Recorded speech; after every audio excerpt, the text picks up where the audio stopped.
Fast, focused, and fearless, here's everything you need to know as you jumpstart your weekend. I'm Dani Laurel. More Filipinos from the Middle East and bodies of slain OFWs are back in the country. The remains of the OFW killed by Hamas militants at the onset of their conflict with Israel arrived in Manila on Saturday.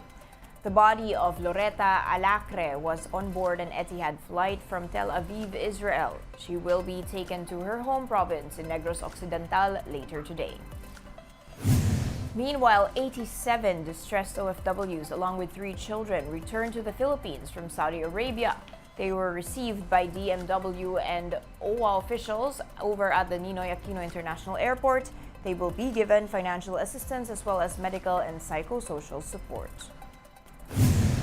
The body of Mary Grace Santos, an OFW killed in Amman, Jordan, was also brought home to the Philippines on Saturday.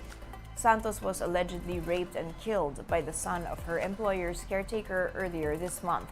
The suspect is already in custody of Jordanian police. Now, in other news, President Bongbong Marcos says other countries in the Gulf region have also signified interest in the Maharlika Investment Fund.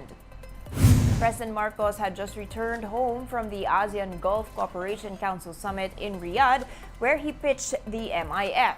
The president said there has been positive response not only from Saudi Arabia, but from other Gulf states as well. Now, these nations include Bahrain, Kuwait, Oman, Qatar, Saudi Arabia, and the United Arab Emirates. Malacanang also earlier said that 2 of Saudi's biggest financial institutions are considering putting money in the MIF. Attorney Melvin Matibag has resigned as Secretary General of PDP Laban, the political party chaired by the former President Rodrigo Duterte. Matibag told One News that differences in opinion with the party leadership over the issue of confidential funds prompted his resignation. Matibag believes that civilian offices like the office of the Vice President and the DepEd should not be given CIFs.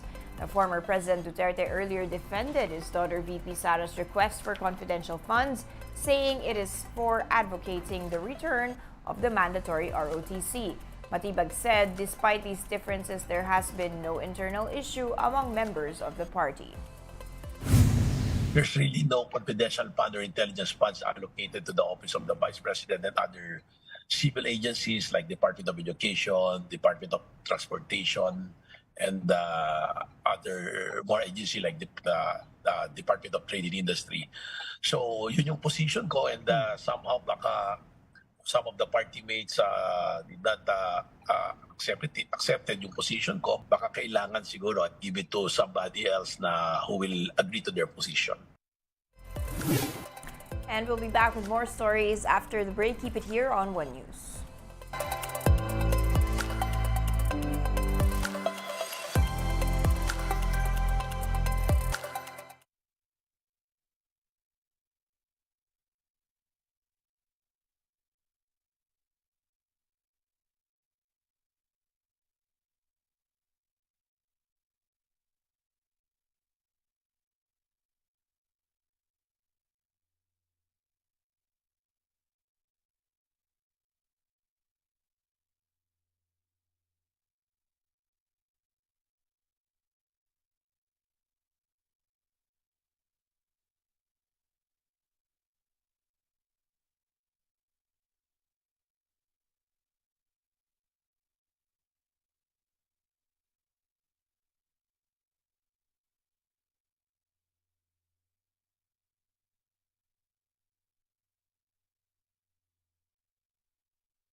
And you're still watching One News Now. I'm Dani Laurel. The Hamas group has released 2 American hostages who were abducted in southern Israel last October 7th.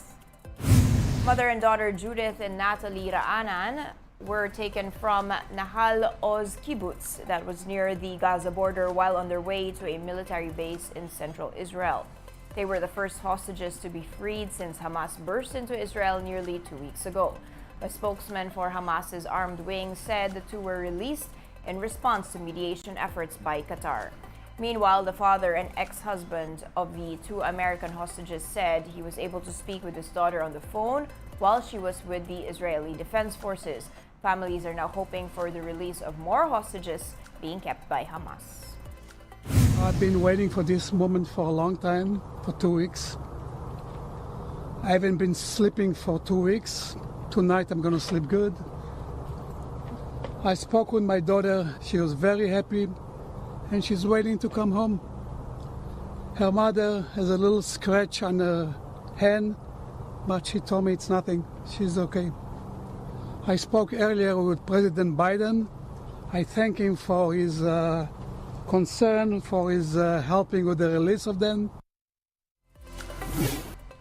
A vigil was held in Evanston, Illinois, following the release of Judith and Natalie Rainan. More on this report by the Associated Press.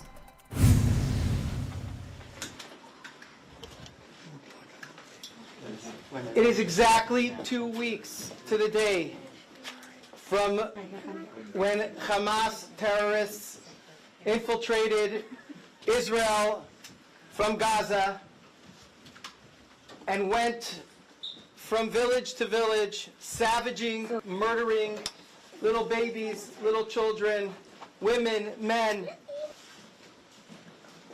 and taking hostage.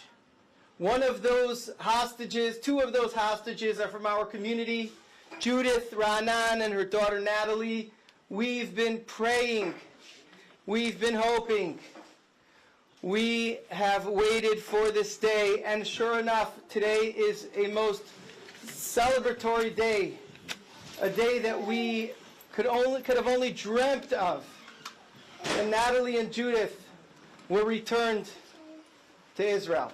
At the same time, it is critical to remember that there are still over 200 hostages, 200 hostages in the hands of vile, vicious, savage murderers and terrorists, Hamas. We want to use this moment to once again thank God for this incredible miracle today, and to ask for the true and ultimate peace in the world, to usher in an end of suffering, an end of pain, an end of terrorism and evil, and that there should be the time of only goodness, kindness, when there will be no longer war, no more pain, no more suffering. And some more good news. Humanitarian aid has finally entered Gaza. The territory has been under a blockade since those attacks, with no food, water, medicine, or fuel entering. Over 1 million people have been displaced. The opening came after more than a week of high-level diplomacy by various mediators, including visits to the region by U.S. President Joe Biden and UN Secretary General Antonio Guterres. UN officials say at least 100 trucks a day are required to cover the urgent needs in Gaza. And those are the top stories of the hour. Join us later at 9 a.m. as we continue to monitor the day's biggest stories. I'm Danny Laurel. We are One News.